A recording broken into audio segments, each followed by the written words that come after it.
Money FM 89.3, Singapore's most influential radio station. You are indeed in the Breakfast Huddle with me, Manisha Tang. Good morning. This is your finance news with me, Ryan Huang. I'm Michelle Martin. Good morning. Good morning. I'm Adrian Abraham. I'm Clarissa Monter for the Workday Afternoon. This is Prime Time on Money FM 89.3. I'm Rachel Kelly. Tuesday was a good day for markets. Weekend mornings here on Money FM. Glenn Van Zutten with you. Money FM 89.3.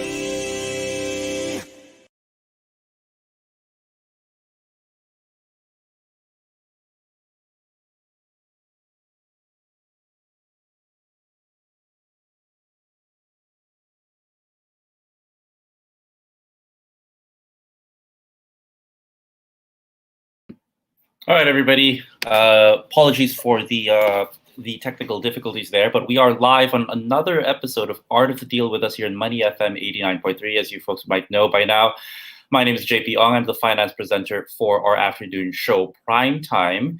And fresh off the show, we are jumping straight into continuing this virtual and real-time discussion with regards to how we can help you improve your investment decisions and make investments in these challenging and fairly unique times as well. And the theme for this episode of Art of the Deal, is investment disrupted, navigating safely in unpredictable times. Now, markets haven't really collapsed. In fact, we are seeing signs of stocks at least continuing to make way or gain ground. In fact, the Straits Times Index has been affectionately called the comeback kid in terms of global equities, especially given how they've underperformed in 2020. But this year alone, the Straits Times Index was one of the better performers among global indices, and also heralded Singapore stocks in general heralded as one sector or one set of stocks to watch when you're looking at the global investment space.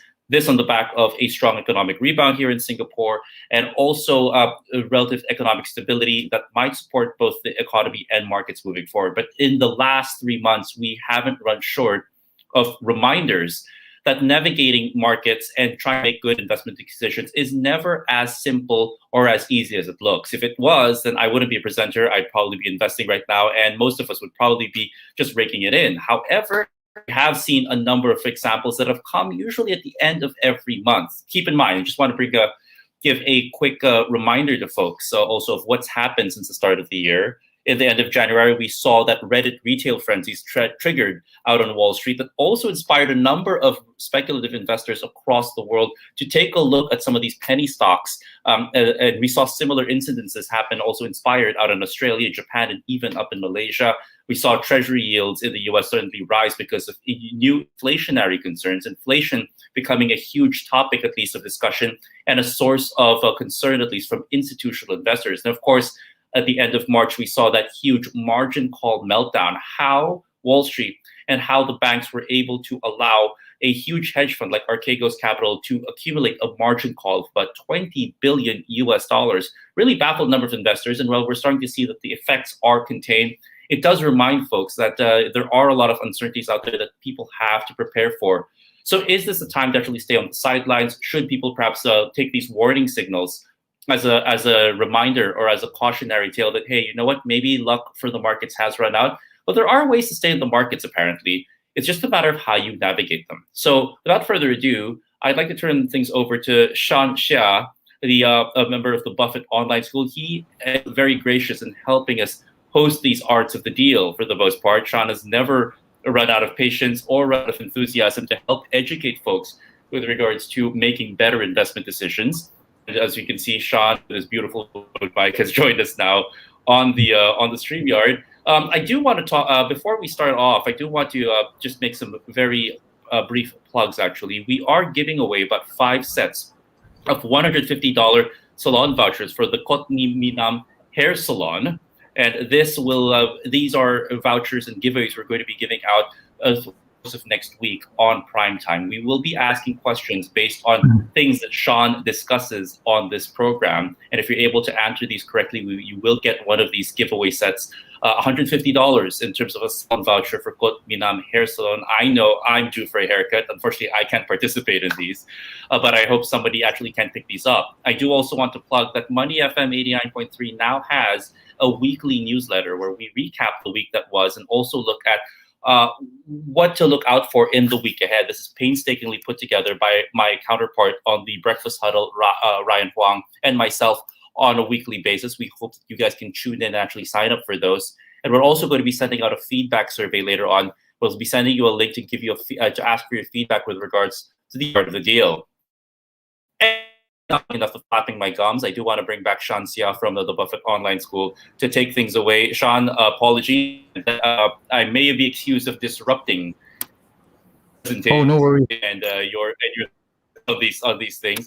We do things get busy over at Money FM at 89.3, and I've been told that we have to plug a lot of things, but we have a lot of interesting things to keep people engaged and have them interact with us for the most part. But before most things, I mean, I did outline a number of possible sources of risks and uncertainties. And while markets still are heading up, we haven't seen a major collapse, heaven forbid, and I'm knocking on wood as I say that.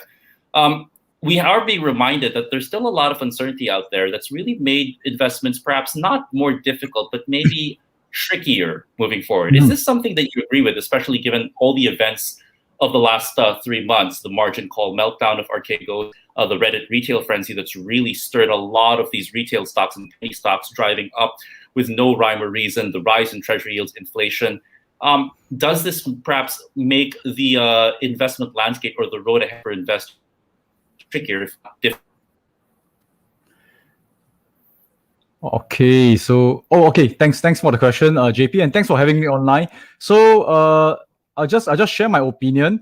I'm excited to actually talk about this particular topic, navigating safely in unpredictable times. Why am I so interested in this particular title itself? Right, it's because I don't feel, in my opinion, I don't feel that investors are actually interested to navigate safely anymore. In fact, probably there'll be more people like watching this if it's like, how can you make a killing in unpredictable times? I thought so. So thanks for the intro, and I'll be also inviting my friend Glenn, because we are going to talk about some recent events where retail investors, they are going crazy. They are really like, in my opinion, they have thrown the whole purpose of investing out of the window, and it's a lot about ego fight, a lot about like I would say the purpose of investing typically is to make money. But somehow I don't feel that making money is the most important thing to even people who are investing right now. So we'll be discussing about that. Hi, Glenn. Hi, Glenn. We can't seem to hear you. There you go. Thanks for joining us, Glenn. Great. Yep. What is your opinion, Glenn? Do you think the past 3 months is like usual, unusual? It's crazy? Yeah, the past 3 months is, in my opinion, is crazy because the stock market has been going up a lot and it crashes down and it went out again. I mean, it's crazy. And we see this in a lot of stocks as well, especially growth stocks. Yeah, that's my opinion. Sorry, you were saying? Oh no, I actually that was the key concern that I have. You know, the market going up and down is nothing new. In fact, it's nothing new. But the way it's going up and down, it is there are some indicators that tells us that the landscape has changed. When I talk about the landscape, right, I want to also emphasize that I think it's a very short-term landscape which has changed. Meaning to say, it doesn't really change the business fundamentals, but it changes the stock price significantly. Where like later we will dive into GameStop, exactly what happened and will it happen again. Another thing about the Archegos meltdown. Now it shows us that actually this is not new. But I want to say that, you know, there's this particular term called margin debt. And for margin debt, right, I mean, if you can help me share my screen, I'll be sharing this portion. Okay, so we can see this particular term called margin debt. Are you able to see my screen? Yes. Okay, so margin debt, right, historically, what this particular chart is telling us is this is the amount of money people are borrowing to actually buy stocks. Now, whenever you put, let's say, 5,000 or 10,000 in the brokerage account, you can even buy up to maybe worth like 15,000 worth of stocks, meaning to say 50% more, or depending on which stock you're buying. Now, right back in the history, you can see before the 2000 crash and also the 2008 crash, the margin debt was like all-time high at $150 billion. Right now, it is a little bit higher. In fact, it's double. It's 350 billion, and it has hit all-time high. That doesn't look like a little, Shawn. But I was just being sarcastic. That's right. So But I'm also taking into account inflation, meaning to say, well, stocks are more expensive, therefore people are also having more disposable cash. So I guess it makes sense, but you can see every time before a crash, there is a huge margin debt where there's over leverage. We all know what happened to 2008, and it seems like the same kind of phenomenon is happening right now. And well, there's been mixed discussion. There are experts saying that it is normal. There are other investors who are starting to dump their stocks. So let's take a look and see what we actually feel about this current market. Yep. Yep. So I think perhaps one thing that we should do is really look at. We want to talk about GameStop, right? Because I think from the lesson of GameStop, there's a lot of things we can learn from there. And Glenn has been diving and researching into what happened to GameStop. Ticker symbol GME. By the way, it's not a stock recommendation, guys. So let's take a look at the lesson behind this. I'll be listening to this as well, Glenn. Okay, hold on. Yeah, maybe let me share my screen. Yeah. Did you buy into GameStop? I knew some friends before. Yeah, okay, so this is my slide. Okay, so just before I begin, I want to share that GameStop is a very interesting stock because many times, I mean, like people all over the world, most people actually treat that stock is actually risky, a stock is actually a high risk product, and etc. Yep. However, GameStop and for the recent last 2 years, like what Shawn has mentioned, I mean the scenario and the environment has changed. I mean, like people treat stock market as like a place to vent their. In my opinion, some of them treat stock market as a place to vent their anger and treat stock market like a place to crowd around and have fun together. And one of the example is GameStop. They actually a group of retail investor, and most of them are actually millennials. They call it like Gen Z. They actually crowd in Reddit, which is a forum, and Reddit, Reddit, and they actually gang it up together and want to beat the hedge fund in terms of monetary and stocks. So let me share with you some example. Let me share my slides. Okay. So a lot of people like mention like what exactly is GameStop. So let me summarize what exactly is GameStop is in a very long story short. Okay. So GameStop, right, is actually a United States company, US company. They got thousands of stores in 14 countries, but of course majorities of the stores are in United States.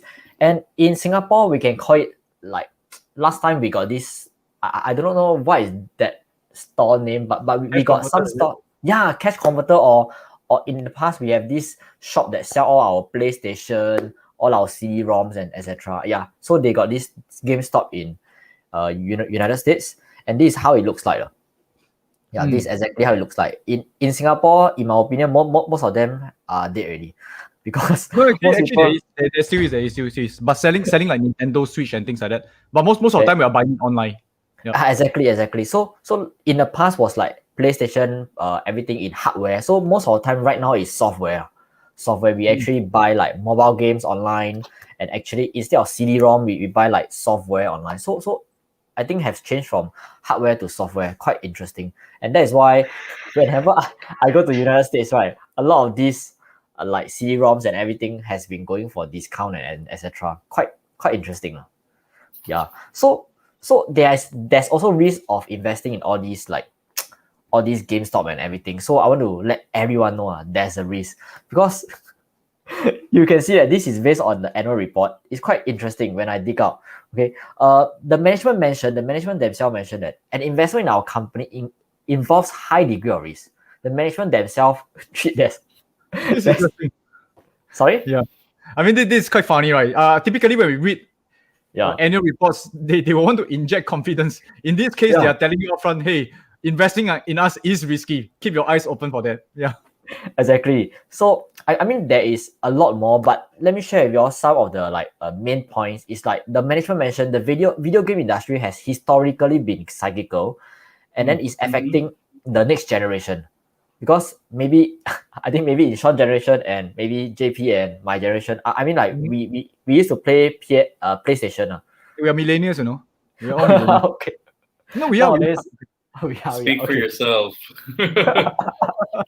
So right now, I mean the younger even more younger generation, they actually, instead of playing PlayStation, most of them, from what I know, they are playing this thing called LOL, Mobile Legends, all this, which is most of them from their handphone. So times have changed. Yeah. So at the same time, right? Amazingly, right, the company is not doing good. The company is losing money, but the stock price for last 2 years, right, has been making a lot of money, like few thousand%. And based on what I know, okay, the company have grown 2,000% in just like last 2 years, which is crazy. Right. Yeah, and then most of the only reason, right, one of the reason is because of this gentleman. Because GameStop have appointed this gentleman called Chewy founder, okay, to the board of directors. Yeah, so this guy has very good track record of managing a business. So once this guy is being appointed as the director, it gives the retail investors a lot of confidence, and then because of that, right, people find out that amazingly there's this thing called short squeeze. Yeah. Okay. So Shawn, I mean, like, do you want to explain in your own words? I mean, just random. I mean, like, do you want to explain in your own words in a simple form what is short squeeze to you? I don't think it's easy to explain. Well, that's the reason I get you up here to explain. Okay, JP. You want me? Let me take a stab at this. Okay. Look, you're right. It's not easy to explain, but basically, it comes down to how when you short a stock. So anybody can short stocks for the most part in different variety of different degrees in certain markets. In the US, you can short pretty much any stock, and there are a number of hedge funds that actually shorted GameStop for the most part. The thing about short options is these things tend to expire. You guys can correct me if I'm off base here. My short options might be a little rusty here. If a stock goes up too high or hits a certain level, and as you know, when you trade on these short options, you have to provide a certain amount of funds into a clearinghouse to make sure that you can meet the obligations of that particular investment. So let's say you have a short position on the stock and it goes up by about 10%. That will actually eat into your margins, and you'll be subject to what they call a margin call, meaning the company, and by the way, this relates also to Archegos Capital, right? Because they were also squeezed by a huge margin call. We'll get to that later on. If it goes up, it doesn't matter if you want to hold on to your short position.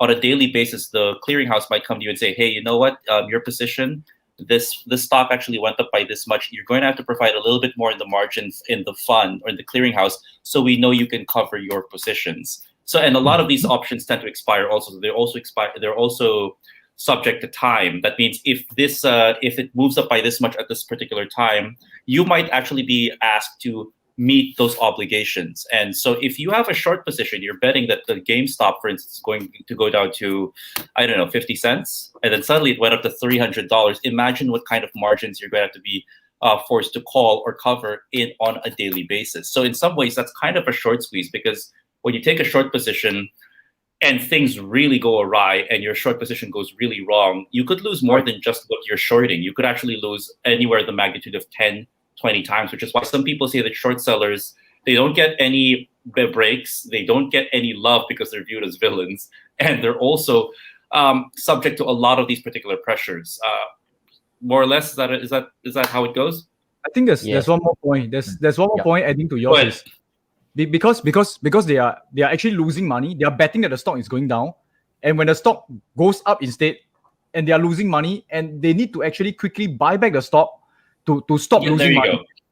And when they buy back the stock, it pushes the stock price up even more. So you have pressure from the margin from the clearinghouse, and you have pressure also from the price that you might actually have to buy back the stock, so it doesn't keep from plunging. And these hedge funds can actually do that, but they bleed basically if that happens, right? Yes, they bleed. Yeah. Exactly. Okay, go ahead. Okay, so because of this, just to share with everyone that because of this, there's also what we call it the Reddit millionaire.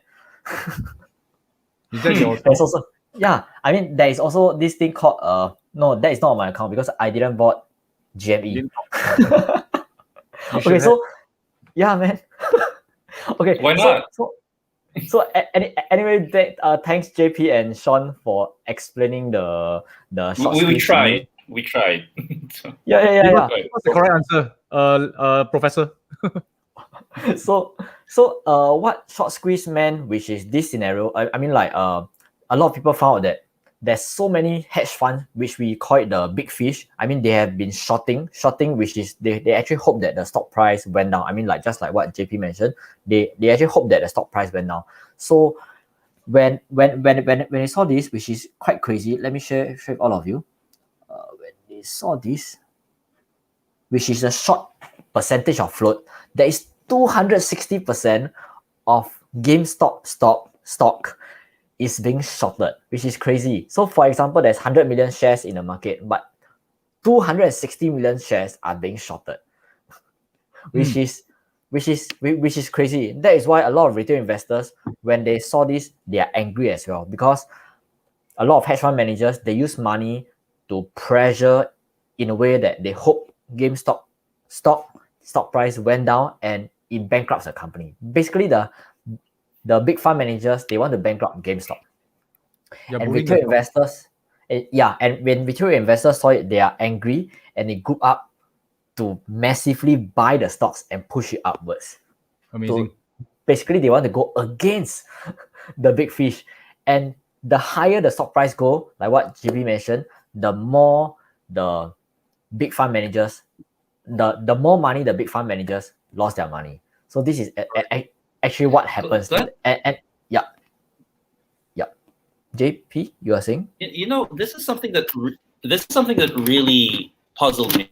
The whole thing started, and we were tracking this, and it was probably the most exciting thing we started until literally still are. When you look at the Reddit Wall Street bets, right? There are 3 billion people on that group. So you're talking about coordinating 3 million people to take the same bet and say, everybody, we're going to do the same thing at the same time. Bam. It's hard enough to coordinate 30 people to do something. It's hard enough to coordinate 3 people to do something at the same time. How do you think they were able to get 3 million people? I just find it amazing. I don't know if you have any thoughts as to how they were able to coordinate all these 3 million people. And that's a conservative estimate of how many they participated. How do they convince all of these people to just say, hey, you know what? Let's just all attack this one guy, this one position, and let's get to him. I find it fascinating from an organizational standpoint and a market standpoint also. Do you have any? I was scratching my head. Were you scratching your head, Glenn? Yeah. Okay. The amazing thing is that I am one of the person in the forum as well. Oh, that's great. What did you see in the forum? This is interesting, actually. Okay. Maybe can I share my screen, because my screen is not up. Oh yes. You want to share with us what is in the forum? Is it? Yeah. So were you the one who actually coordinated this? How do you know that? No, I'm just kidding. Okay. Anyway, you're roaring kitty. You're actually roaring kitty. Okay, go ahead. Okay. So anyway, when I first joined was last year, when it becoming more and more popular. It was only 3 million. But I am not sure, like right now it triples. Okay, so coming back to your questions, I mean like how do they coordinate so many people, right? In my opinion, because more and more people makes money, more and more people makes money, and more people resonate with them. Right. Resonate with them that they want to push out the hedge fund managers, and they want to take revenge of the hedge fund managers. And right now the era is different, because this is exactly what happened. What is the discussion in the whole Wall Street bets? Because in the past, fund managers has been collaborating. I mean, this is open. Everyone knows that. So maybe there is 10 hedge fund managers. They collaborate with each other. One hedge fund managers have 1 billion worth of cash. All 10 of them collaborate. They got 10 billion. They want to put down GameStop, or they want to put down other stocks. And that is how they make money together. So Wall Street Bets is a community that they feel that, come on, we are retail investors. Yes, our funds is not that big, but we got volume. We got masses. Yeah, and the masses is through internet. And that's why they can collect millions of money and put down the hedge fund managers. Actually, this is very powerful. Yeah. This is very powerful when it comes to community, correct? Because the thing is, maybe we should try that on the Nitrate FM community. You guys actually talk, no? I know, but the thing is, social media is getting very, very powerful. So what happens is this: you must understand. They actually join this particular group. They start to actually gain a certain identity with that group. So I see a lot of stocks, right? They are rising beyond logical points, which is not uncommon. In the past, we do know that stock market goes up and down, but right now, like what JP mentioned, the coordination. In fact, right, this whole entire coordination is based on you just need a small group initially, because with a small group pushing the price up slightly, they were actually announce success and say, guys, we are pushing it up already, and more people will join and see the possible. They just need to see some trust in the group. The whole entire group will move. So this is how I see it. That's why there's also the cancer culture. There's quite a number of like coordinated social media, I would say, like campaigns, where they come out together. So it's going to be something here to stay, I believe. The next stock they are looking at, if I'm not wrong, is this thing called Microvision. If you look at Reddit now, the next stock that they are actually wanting to show their masses, because now they've got a success. They'll be telling the rest of the world, you can join us. Yep. By the way, what's interesting also, and I want to use this as an opportunity to remind our listeners right now, our attendees, we are not advocating that people form their own little Wall Street bet groups. Okay, we're not advocating that you guys all come together and say, hey, let's all take on a hedge fund. Let's all take on somebody at the moment. It was an interesting story, and some people in the media were spinning it as a bit of a Robin Hood. Let's take from the rich and let's get back at the poor. I think what was also worrying was that it depends on how you look at it. But this happened in the US. Suddenly, we started to see these penny stocks rise and small groups form in other countries. In Japan, we started to see, I believe, plastic sheet makers suddenly rise 500%. In Australia, on the ASX 200, the one early February was a funeral service parlor that was really being shorted, and suddenly people threw it up. And I don't know if anybody's familiar with Malaysian markets, but there's also a group there called Bursa Bets, I believe, that's also looking at possible shorts on the Bursa Malaysia. Before we get carried away, I do want to say that we're not trying to, I'm not trying to encourage people to form their own little Wall Street bets. I don't know if Glenn or Shawn are doing the same thing. It's very difficult, but we're using this to illustrate just how odd and how idiosyncratic the markets have actually gotten. So with that, I just wanted to make a friendly disclaimer there, Shawn. Go ahead. It goes back to what I said initially. I think a lot of people forget why they are investing. I mean, investing, that's not the purpose of how we are supposed to do it. If you are investing as an investor, what you should do is to look at a business perspective. That's my opinion. I don't think that we should actually use the stock market in a way that is not designed to be. Granted, I think there will be groups like this. We cannot stop them, but you got to decide for yourself. Why are you inside the investment? I would say, like the investment, the whole investment market. If you're inside the stock market, what is it you're there for? I believe it's to actually like grow your wealth safely, to really maybe build up your wealth to a certain financial objective. But now don't get overheated with all these emotions that doesn't make sense and go along with it. I don't encourage that. I mean, if my children is doing that, I would really like smack the guy on the head and say, what are you doing? Correct. So this is the key thing. Yeah.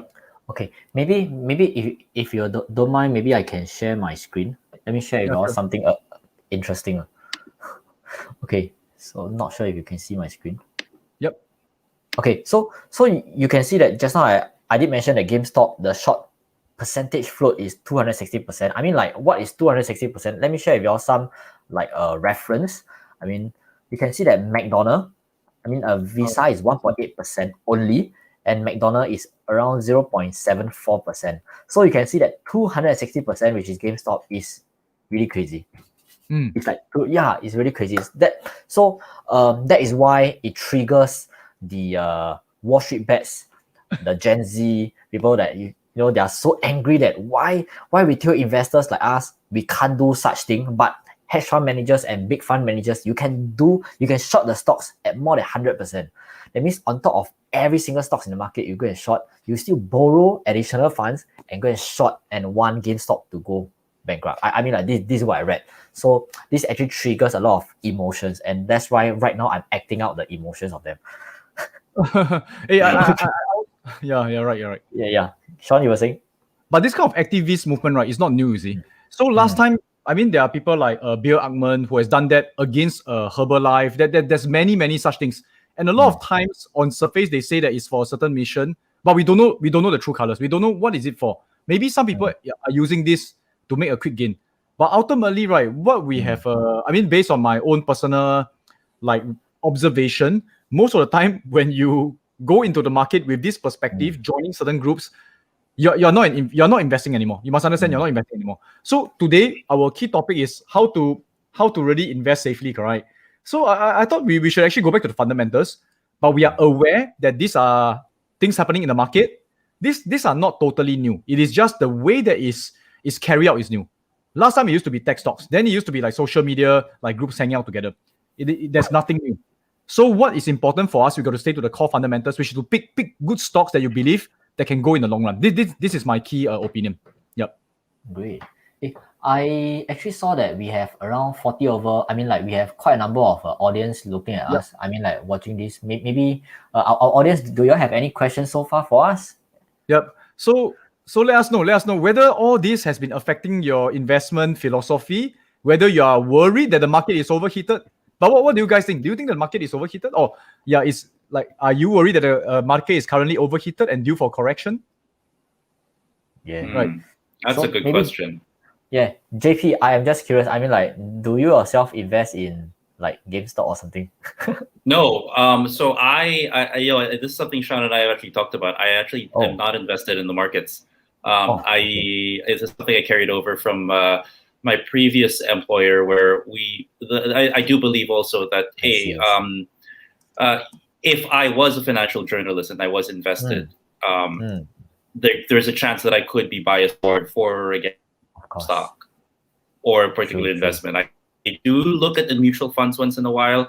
Maybe I think after talking to him for all this time, for the last couple of sessions, part of the deal, I think I might be confident to maybe trust Shawn to manage my money.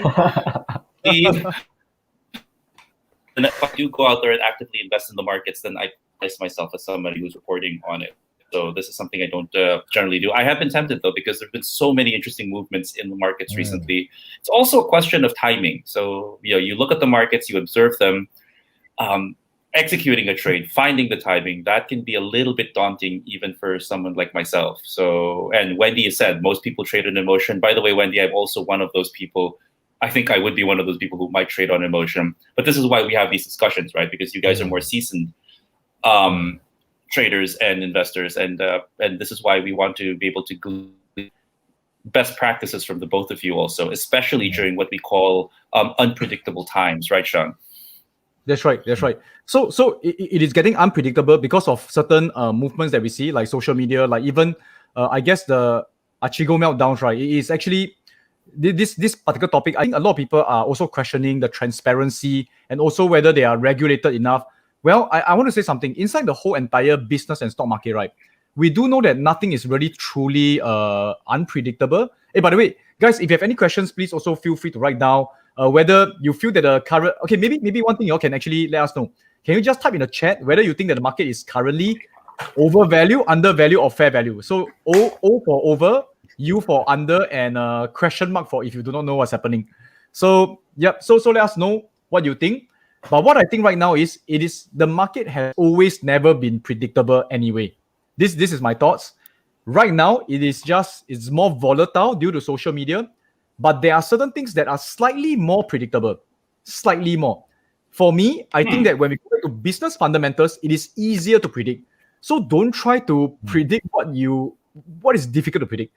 Try to actually go for things that you find that it's easy to predict. Example, I think the reason why we have never invested into GameStop, because we do not know whether this business fundamental is going to stay for long. Like 5 years later, will GameStop be around? Will people still buy secondhand games? This is quite unpredictable. To me, it's going to be disrupted. So I'm unsure. I would not want to take over this business as a shareholder. Therefore, I do not invest in this stock. But there are some companies in my opinion, again, disclaimer, these are not stock recommendations. Like to me, like Facebook, like Microsoft, or even like Lockheed Martin, there are some pretty good stocks I'm looking at, or even 3M. These companies, I can almost like be confident they'll be around for the next 10, 20, 30 years. So again, for the audiences, I would actually ask you guys to participate. What kind of businesses do you think will be around and bigger 10 years later? So compared to now, 10 years later, they'll be even bigger. So what are some of the ideas you have? Then we can brainstorm together, right? Anyway, again, all this is not recommendations. Yeah, I think our friend here, I mean, one of our friend here, Caleb Mohan, mentioned a very good question. I mean, like he mentioned, I'm concerned about high dizzying. Yeah, dizzying SGX market. Is it fundamental driving or irrational? Or is it irrational? Yeah. Before I let you answer that, Glenn, let me set some context as well. The comeback hit, as some will call it in global equities, the SGX or the STI, cyclically driven for the most part. The question everybody asks, and this is something that my co-host Clarissa Montero in Market View always asks me, what is it going to take to break 3,200? But people point out that at 200, you're about 7% from the levels that the STI was at in pre-pandemic levels. So now it leads to what Caleb's asking as well. Is it justified to take it to that level? Because guess what? We're still not out of the pandemic, right? There's still a lot of uncertainty out there. Is it justified to have these prices at these particular levels? I'd love to get your thoughts on that, and maybe help us find a better answer for Caleb. Yeah, Shawn, what do you think about the SGX? The STI, right? Yeah. In fact, I'm pretty proud of our own STI. I think that it makes me feel that investors in Singapore are slightly a little bit more patient when it comes to investing in the Singapore market. So back then, if you remember, probably about 3 to 4 months ago, right, we also did Out of the Deal, and I actually talk about the STI ETF, and I talk about it being a lagging compared to other markets, which I think is a good investment opportunity. Right now, it has not reached back to pre-pandemic levels, but it is a sign of confidence. If you look at the US S&P, right, it has gone way beyond that. So I think that having the stock market goes up in this way, right? Okay, so I would like to say this. I think it's more important to look at the perspective 5 to 10 years from now. Do you believe, okay, just now I had a question, right? What companies do you believe will be like bigger and around 10 years later? So my question is this: will Singapore's GDP, will Singapore's company be stronger 10 years from now? What do you think? Okay, in my opinion, I think it's going to be. Therefore, I think hitting back to the pre-pandemic level and going beyond that is no problem given time. But if you're asking me for the next 3 months and things like that, I'm not going to be able to predict that. So look from that perspective. I think if you look from a 10 years perspective, Singapore right now is in my opinion, a good time to invest. I've been investing into this particular SCI ETF for disclaimer sake. So I have to actually disclaim that. Yep. Yeah, I actually agree with Shawn. I mean, like based on PE ratio, US is a good place to invest. I must say that, but the US PE ratio is pretty high, like 30 over. However, Singapore, Hong Kong is pretty low. I mean, like compared to US, from what I last checked, the PE ratio is around it's around 15. I mean, 13, 17, 15, around that range. Yeah, so it's pretty undervalued compared to the United States in general. Yes. Yeah. So typically for Singapore STI ETF, right, it ranges around 13 to 15. I just want to say that. Right now, the P ratio is about 17 to 19, but you must understand that's because our earnings, a lot of the earnings of the company is actually slightly depressed because they compare the earnings from last year towards the stock price. So the question is, do you believe that the earnings will actually start to recover this year? In my opinion, the P ratio will not remain so high because the earnings will catch up. So this is what I see. Okay. Great. I think we have a great question. That's a good question from Jennifer Neo. You got something about Grab, right? About Grab IPO. So this has got to do with Grab IPO. Okay. So any of you are invested or are considering investing in Grab, do comment Grab below so that we know you're interested in this company called Grab. Anyway, Jennifer mentioned a very good question. I mean, with SPAC getting more popular, do we foresee that stock market will go frantic? I mean, like, what do you think, Shawn and JP? I'm very curious about what do you think. Okay, so for the purpose of the audiences, right? Because I'm not sure whether everybody understand what is SPAC, which is a special purpose acquisition company.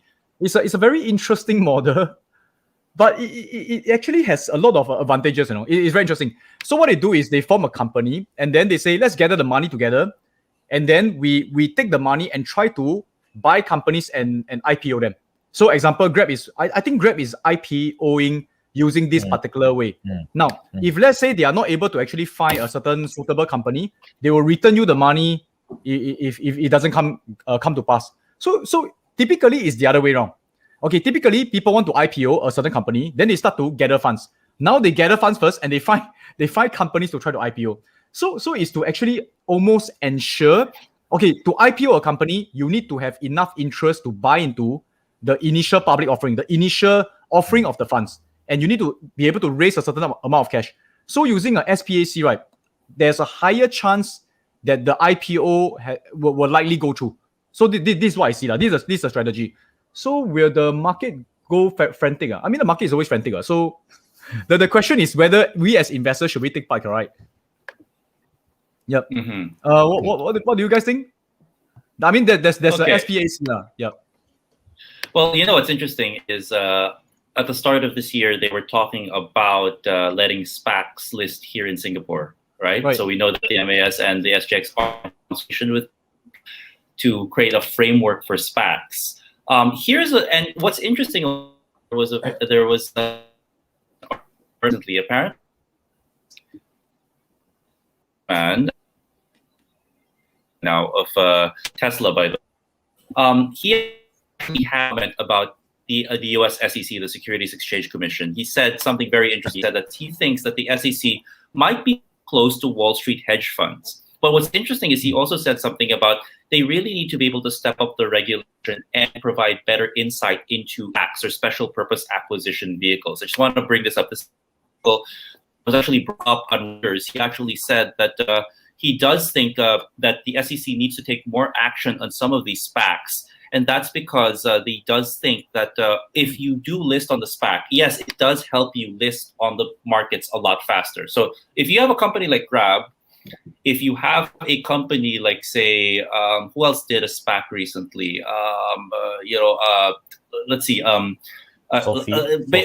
Sophie. Okay, there you go. Right. If you do a SPAC, it does help you get there faster because the SPAC will acquire you or do a reverse merger. You get to list faster. You get to negotiate the price more effectively. But the process of doing a traditional IPO means that you have to clear certain disclaimers. You have to issue that disclaimer that we saw on GameStop, right? Which was, hey, investing in us has high risks. Hey, you have to account for all of these risks. Hey, you have to account all these things. The concern is that because things can be listed on a SPAC so much faster, I think I want to ask, what are the mechanisms to ensure that a garbage company is not listed on SPAC? What's there to stop a SPAC acquiring a company saying, hey, this is a great company, and when it's oh, you know what, it's like a Lookin. Oh, you know what, it's like I don't want to name names of companies that have proven to go kaput, but there are less stringent checkpoints there to make sure that a company that's listed there is not a garbage company, for lack of a better term. How does that protect investors? I think that's why the SGX is trying to do these consultations to come up with a framework saying, okay, we have to make sure that the SPACs protect investors, because with that speed, there's also a lack of oversight, right? I mean, that's a trade-off always. Speed will always be at the expense of potential quality control, to use a factory term.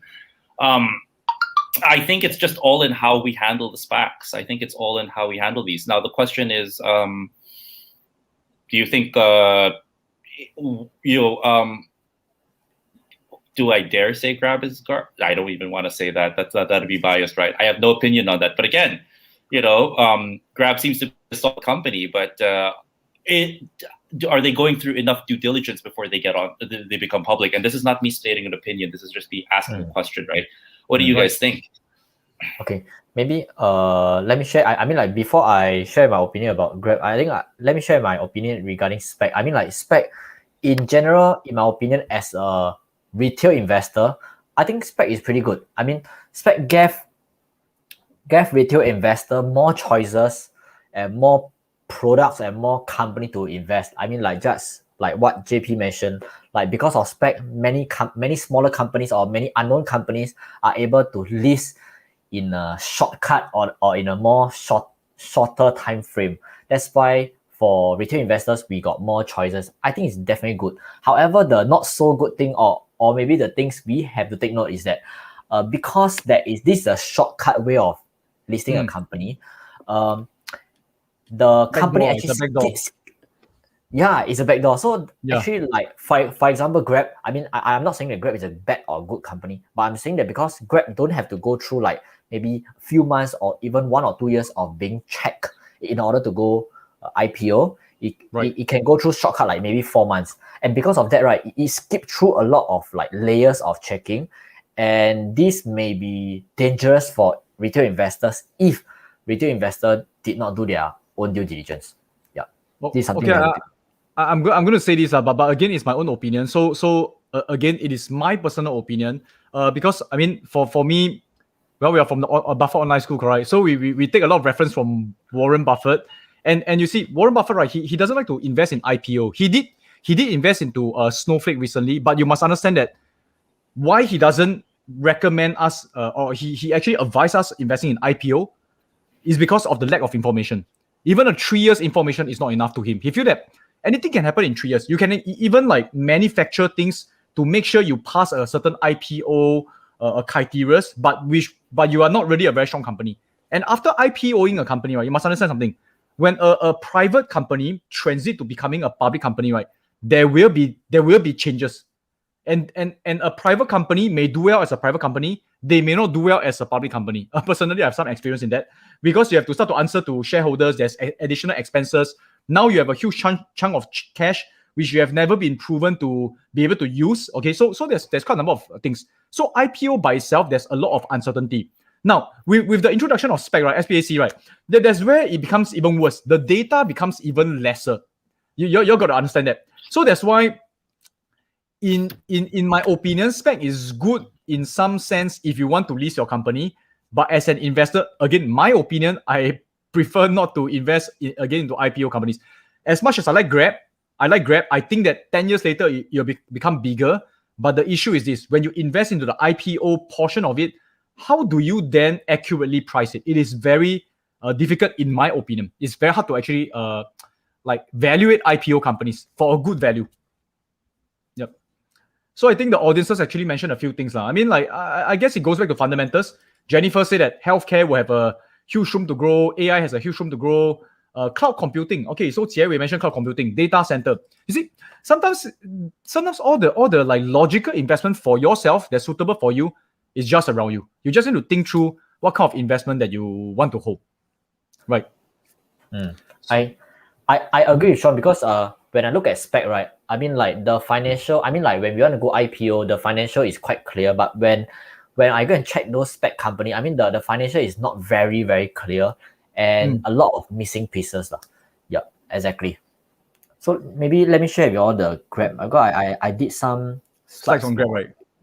Yeah. So you can see that what exactly happened to Grab is that they go through the shortcut, like what Shawn mentioned, the backdoor way, which is they go through IPO through this SPAC called this company called Altimeter. So basically, Altimeter is like what Shawn mentioned. I mean, like a group of people, they group together, they take funds, maybe $1 billion, $2 billion, or a few hundred million, and they take those funds to invest into Grab and merge together. This is how it happened. Yeah. So okay, once again, this is disclaimer. I am not asking anyone to buy or sell, but a lot of people ask, like, if I want to participate in Grab, how do I participate? Actually, this is how other people actually participate in Grab, which is through this stock called AGC. So these stocks, they actually aim. It is not confirmed once again. They announce to merge, but anything may happen. Just like what happened to Ant Financial Group, Ant Group with Ant Group, they actually announced everything to merge, everything to IPO, but it didn't happen. So they actually target to merge on July 2021. Yep. So and this is what I want to emphasize. I mean, a lot of retail investors did not check this, but I have to emphasize this again and again. A lot of people do not know what they are buying, but actually they are buying a share, a part of the ownership. However, the thing is that even if we buy the whole of this stock, from what I know, the market cap is around 40 million or 400 million, something like that. Even we buy the whole SPAC, it is only 1.3% of the whole Grab. This is something we have to take note, because this is a pro forma ownership split, which means after Altima and Grab merge, this is the shareholdings in terms of percentage.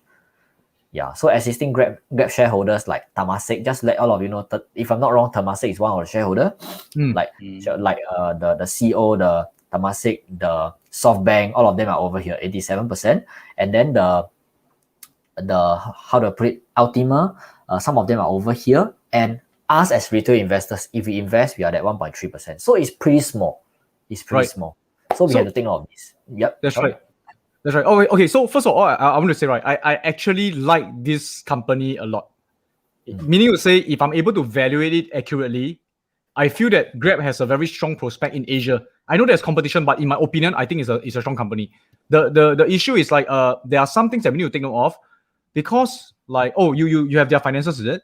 Hey, let's go through them first. Yeah, I thought it's a quite interesting case study, but you got to evaluate for yourself. I mean, how many of you guys? I think some of you actually mentioned Grab, correct? That you like Grab as an investment. What about the rest of you guys? Do you use Grab? Do you believe that Grab will become bigger 10 years later? If you do, you can type G in the comments below, and also tell us the other companies you're looking at so that we can discuss together.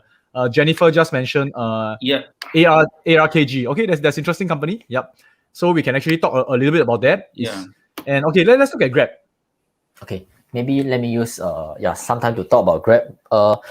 So most of us understand Grab, but let me summarize again. So Grab, our impression is Grab is like a taxi, Grab car and etc. However, Grab have evolved already. So many years back, it started with taxis like Grab car and etc., which is under mobility. And nowadays, all of us know that especially 2020, when we are under the COVID 2019, Grab have evolved to a delivery services, which I'm really glad that they expand to delivery services, because currently, because of COVID, a lot of people are not going out. The taxi business are dropping tremendously. But right now, the revenue that sustain the whole Grab is actually deliveries, which is Grab Food and etc. And these 2 years, this is what I see. They are actually expanding their payment gateway, their financial services. And this is the thing that as an investors, I love it that they expand to this, because this is something that they can scale. Because deliveries and mobility, they can't really scale in my opinion, but payment service, they can actually scale. So they are in many Southeast Asia countries like Malaysia, Thailand, Singapore, and etc. Yeah, and these are the services. Like they got this thing called pay later, which means you buy something now and you pay maybe much later. Quite interesting. And in some countries, they even got this lending business. Yeah, JP? No, I think I don't want to interrupt the discussion, but I remember you were asking about like, what do you think about Grab? Where do you think it's going to be? I think the bigger question for me is, well, and this goes back to basics with Buffettology, right? When are they going to get a profit? I think I bring that up.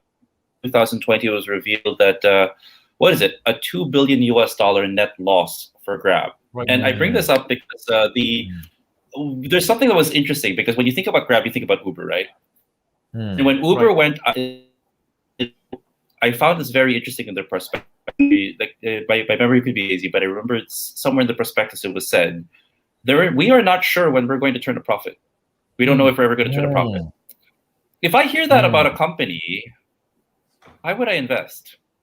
So I really hope that when I look at a company, I say, well, tell me when you're going to turn a profit, because that's when I understand dividends. That's when I'll understand that you might be able to return stuff to the shareholders eventually, right? When you look at Amazon, it took them 7-10 years to turn a profit, but they eventually did. Facebook came on in 2012. They had these huge losses, but in 3 to 4 years, Tesla finally turned a profit, for instance, after all this time. I think for my question is, okay, they're a different beast than Uber now because of all these services they're going into. But I think the bigger question for me is, whenever I look at an IPO or prospectus, well, when do you expect to turn a profit, and how long do I have to wait? Yes, it's great that they're growing all over the place, but $2.7 billion in losses. Do I even know if it's going to subside next year? Do I have to wait? Do I have to give you guys 5 years to turn a profit?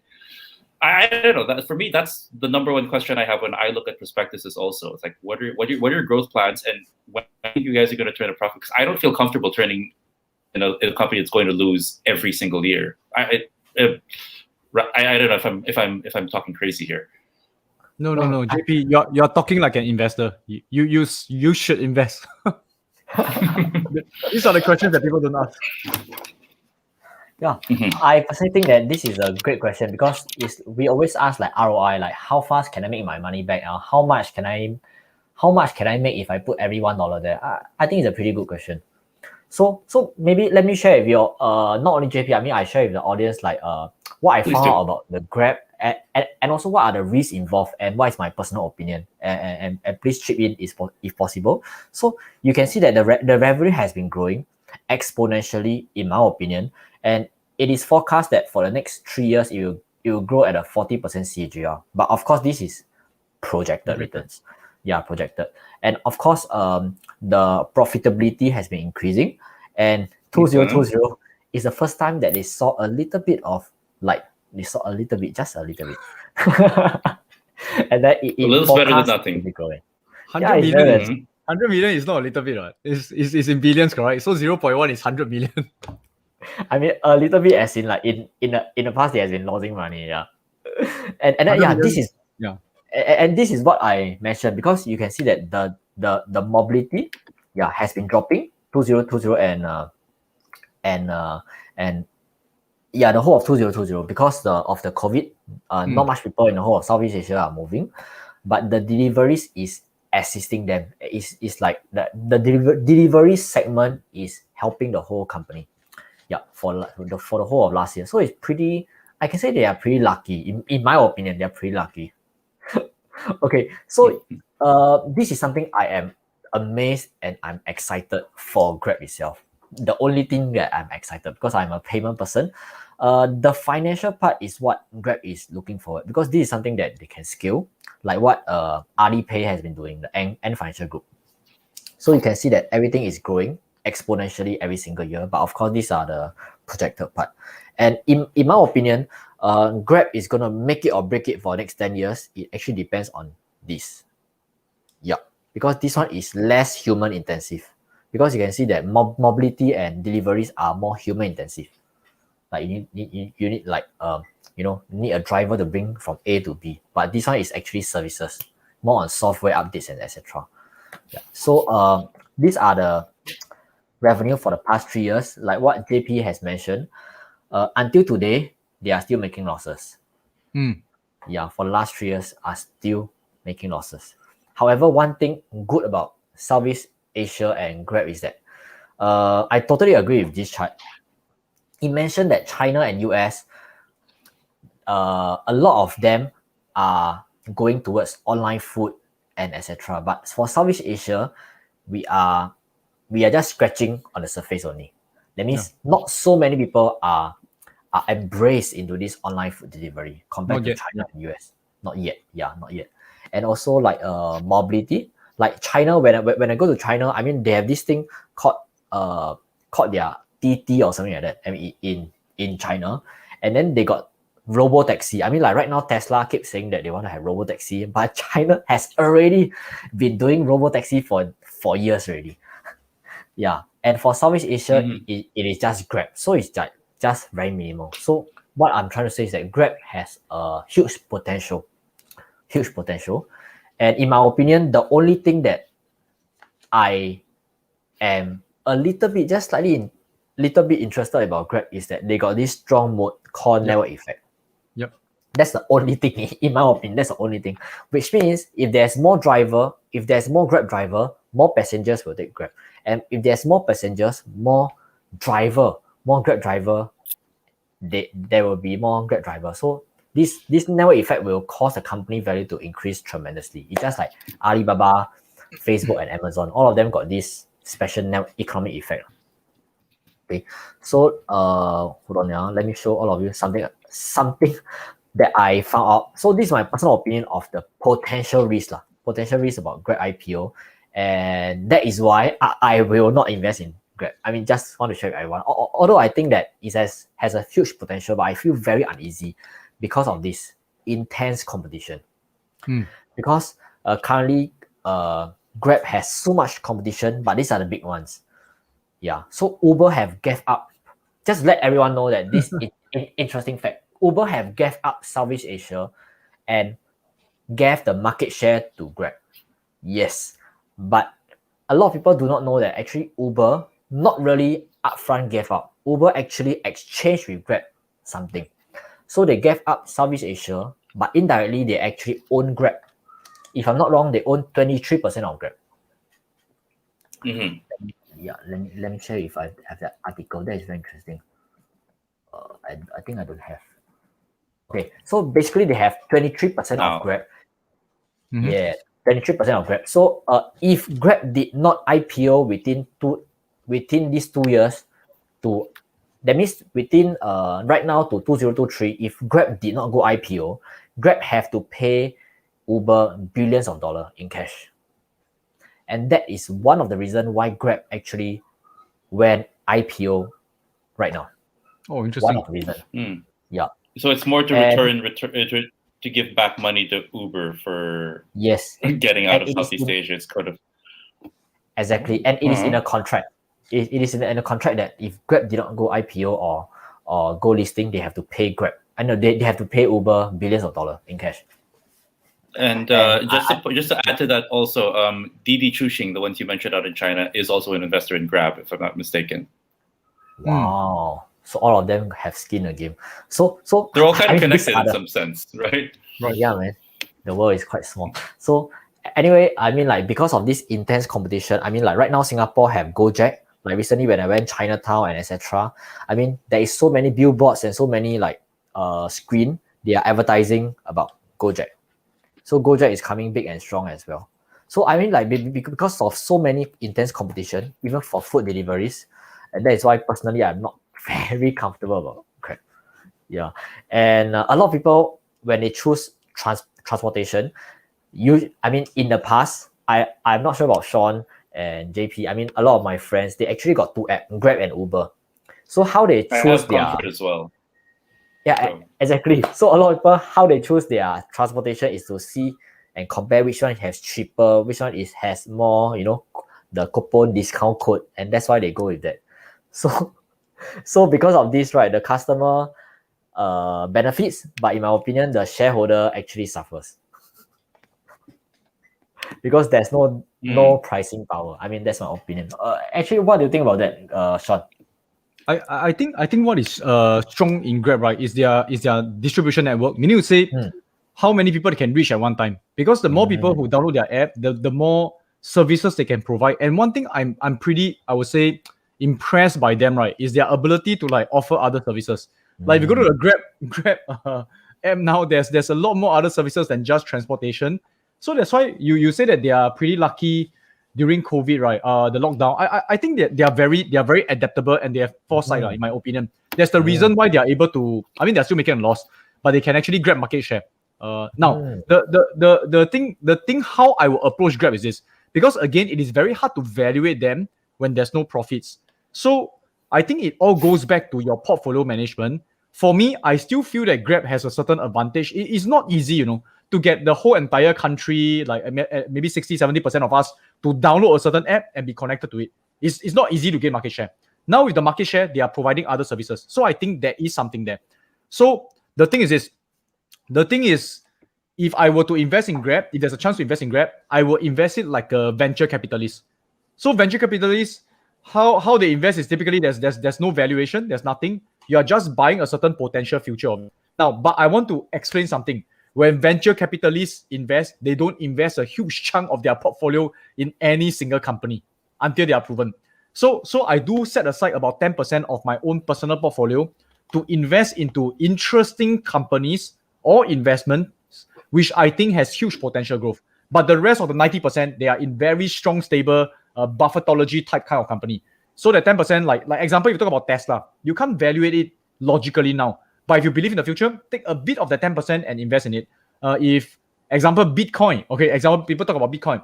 Do I invest in Bitcoin? I actually invest in a Bitcoin trust. Again, it is in my VC fund, my 10% of the portfolio. So this is how I approach. I have a portfolio where it is stable. And if any of those small or interesting companies, they really grow a lot, that's where I make my money for that portion. Actually, to add on to what Shawn mentioned, although once again, in my personal opinion, I will not invest in Grab as of now. However, I found something that what Shawn mentioned is that just now Shawn mentioned that Grab has this, this ability to Distribution. have distribution, right? Recently, I found that last week when I do my research, I found that the Malaysia government, where they give out their Malaysian stimulus check, I mean, like US gives stimulus check, Malaysia also gives their type of stimulus check. They actually go through Grab. Yep. They actually go through Grab. This is amazing, which means they feel that or they think that Grab has this huge distribution channel that they are able to distribute funds much more efficient compared to the government themselves. So when I know about this, wow, I am quite amazed that the government actually entrusts Grab to do this. That's right. That's right. Add on. Yeah. So this is my personal opinion about JP, what do you think? We have a lot of questions, but I do want to bring up one question from P. Chen that was asked a while ago. And I think this will bring us a little bit on track. It's an interesting discussion, by the way, but it comes back to the idea of investing in certain times. He correctly said that he wants to know how long, what can a value-based investor do to benefit from the market in the meantime? You will only, according to him, he says, markets are known to be irrational for long periods of times.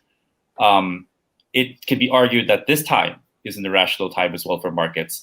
Now, the question is when will the bubble burst? When does the irrationality actually come out? And when do we sober up and go, oh, wait, earnings matter.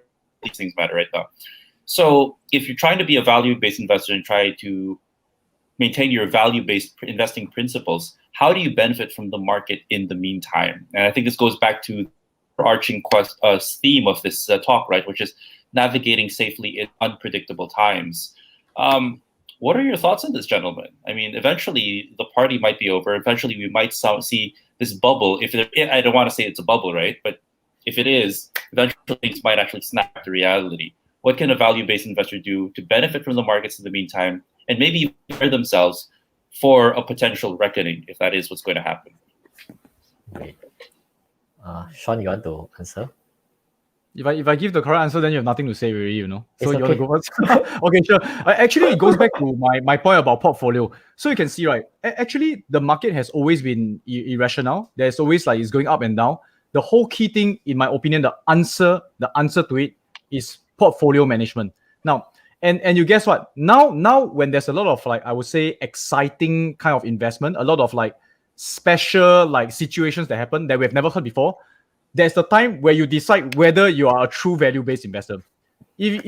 Or are you a fair weather value-based investor? I mean, for value-based investor, when times are so-called easier for value-based investor, you can find good value, undervalued stocks, and it goes up. That's where things are happy. But right now, when it's more difficult to find undervalued stocks, right, there's the time you decide whether you are a real value investor. And for me, what I do is this: I realize that I'm sort of I prefer the value-based. I still hunt for value stocks. Some of the stocks I want to mention again. Disclaimer: these are stocks that I'm looking at and will be buying. Facebook, to me, it is not overvalued. So Facebook is one stock that I'm holding. Another company that I think is not overvalued is 3M. Okay, so it's actually a value-based company, in my opinion. LMT, which is Lockheed Martin, they are actually undervalued right now based on all the valuation metrics like P ratio, PB ratio. They are undervalued based on relative. So I still go for these kind of companies. And these companies forms 90% of my portfolio. Again, that 10% just to participate in Bitcoin, in Tesla, so that my other friends don't laugh at me for being an old school person, right? I invest 10% to but I mean, jokes aside, this 10% is ready to invest into particular stocks which I can't logically assess, but I want to participate. So to me, the answer is still position sizing, portfolio management. And the truth is this: at almost any single point in time, you can still find value stocks. It takes more effort to find. When there's a great sale, everything is undervalued. When there's no sale, will there still be things that is of good value? Answer is yes. You just got to hunt harder. You just got to read more and maybe widen your competence level in certain areas, but don't jump into areas that you pretend to be competent in. For me, I don't jump into certain areas like biotech. I don't do that. There are a lot of very fast growing stocks that I can't really understand. I rather not jump into them. I will study them and take a look. So this is my answer: position sizing and portfolio management. So So where are you seeing value right now, Shawn? I Also mentioned. answer that. Okay, actually, there's one Apart stock from I'm Lucky very. Oh yeah, there's one stock I'm very interested in. I think it is undervalued right now, but I don't think I've enough information about that. Which actually Glenn is a huge fan of this thing because I saw him mention this a lot on his YouTube channel where he talked about this stock called Baba. I think Alibaba, in my opinion, the troubled stocks are the one that may has a good value. So I would love to hear what you have to say about that, Glenn. Yeah, actually, I got a Go ahead, Glenn. yeah, actually, I got a lot of things to mention about Alibaba, and I just wanted to talk about Alibaba because, in my opinion, Alibaba right now is, in my opinion, based on my valuation, my metrics, up, down, left, right, whatever, Alibaba is super way undervalued. Yeah, Wow. because Alibaba, the business is still making money, but the stock price itself have dropped. I mean, from the recent peak have dropped like more than 20, 30, or even 40%. Yeah, from the recent peak like 320, 310, and right now it's around 220, 230, that range. So it has dropped tremendously, and because of a lot of, in my opinion, that there's a lot of rumor. I mean, not rumor. I mean, there's a lot of scandal, like Jack Ma saying the wrong stuff. I mean, based on the news, and IPO being the IPO being suspended, and I mean, like, so many bad news. However, but I checked the financials, the report, the every single thing. Alibaba is still making money. I myself, I'm still buying from Lazada. I'm also, a few days ago, I still buy some stuff from AliExpress. And all my friends that do dropshipping, that sell things on Amazon, they are still buying stuff from AliExpress. So you can see all these signs shows that Alibaba is still making money every single day. And because the stock price have dropped so much, in my opinion, it's a very good buy. And that's why right now I've been buying, and I'm so addicted to buying. And right now it is a large chunk of my portfolio. Okay, so another disclaimer, he has a vested interest in it. Yeah, vested interest. So but Glenn has explained why. Yeah, so another way of making money other than buying stocks, me myself, I has been selling options as well. This is how some of us actually make money in flat market. Yeah. So, but the way we use options is through the Buffett way. It is not like buying and selling like trade options. It's more on because we want the underlying stocks. I mean, a special way of using options. Well, if this is going to take another 1 hour to explain. If let's say you guys are interested, if maybe the next out of the deal we can do options. That's going to be very interesting. So exactly. But again, we are, because when we talk about options, people may have the perception that it is a very speculative.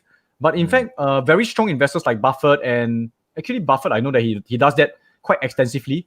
So we can actually explain next time exactly how he does that. Exactly. However, I mean, to cut a long story short, I mean, this is how I find value stocks. I love to, I know it's funny, but I love to look for bad news. Whenever I go Yahoo News, whenever I look for news, I'm not looking for gossip news, but I'm looking for bad news. But let me have a disclaimer. I'm looking for bad news on fundamentally good stocks. Yeah, this is what we are always looking for. So, for example, like maybe SMRT, I mean, like most of us are in Singapore. So, for example, maybe tomorrow, for whatever reason, stock market crash 50%, Lehman Brothers crisis, another thing. But because of that, SMRT stocks crash 50%. But tomorrow when I take MRT or I take bus or whatsoever, will the MRT, number of people take MRT reduce by 50%? I don't think so. So they are still making money every single day, but the stock price drops. So this is maybe a good thing that we have to take a look. Okay, that being said, I would say that this is actually where value-based investors we like to actually hunt for potential investment in affected sectors and also industries and companies. So because I just now I think I saw one of the audience wrote SIA. Doesn't mean all investments that are affected are value investments that you should enter. Although their stock price are down, I want to say, really do your due diligence and think whether Candy is the one correct. Okay, so you can think whether one benchmark I like to take. I like to actually imagine myself being invited to to be the CEO of the company. Okay, not that I want to be CEO of any company, but imagine SIA asked me to be the CEO of the company. How stressed or okay, so I'll ask myself, will I take on the deal? Now, for me, I won't do that because I think it's very stressful. It's going to be a huge, like, sleepless night to turn over this company. It's going to be cash burning. Now, if you are not, okay, why do I use the idea of the CEO to take on the company, right? It's because I want to know that I have at least a certain amount of knowledge of the company and have the confidence that the company can do well before I take on that role. Therefore, this is like my question to ask myself whether I should take on the investment. So that's the reason why I'm not very sure about Baba as well. But since Glenn has so much confidence, we should park our money with him, JP. So I'm just kidding. So if I let you manage my money, you're just going to outsource it to Glenn. I see. Yeah, that's right. So don't invest in mine. Yeah. Well, people want us to talk about options, but I guess we only got 10 minutes left. It's impossible. I don't think we can explain options in 10 minutes. Yeah, Jay. No, boss, I think maybe you shouldn't even attempt. Yeah. We'd like to get more questions from our listeners and audience. As we mentioned a while, this is about investment disrupted, navigating safely in unpredictable times. Here's a question I have. We haven't talked about the Archegos capital meltdown too much. What did you guys make of that? And do you think that we're going to see more instances of market disruptions, like the Reddit retail frenzy, or the Archegos capital's margin call melt, or even interest rates? I mean, are these things that keep you guys, not necessarily keep you guys up at night, but do they make you go, I need to know more about this and how it's affecting my investments from a value perspective? But personally, it doesn't affect me. I mean, frankly, let me share with you something. If it's not because of Money FM inviting me to talk about this Archego meltdowns, right? I didn't even read about it because it doesn't affect me. Because it doesn't affect the company that I hold. It doesn't affect the earnings of the company that I hold. What it affects is actually very short-term price fluctuation. And if, let's say, certain stocks that because it was due to margin call, correct, he has to actually, in fact, his whole firm got into trouble.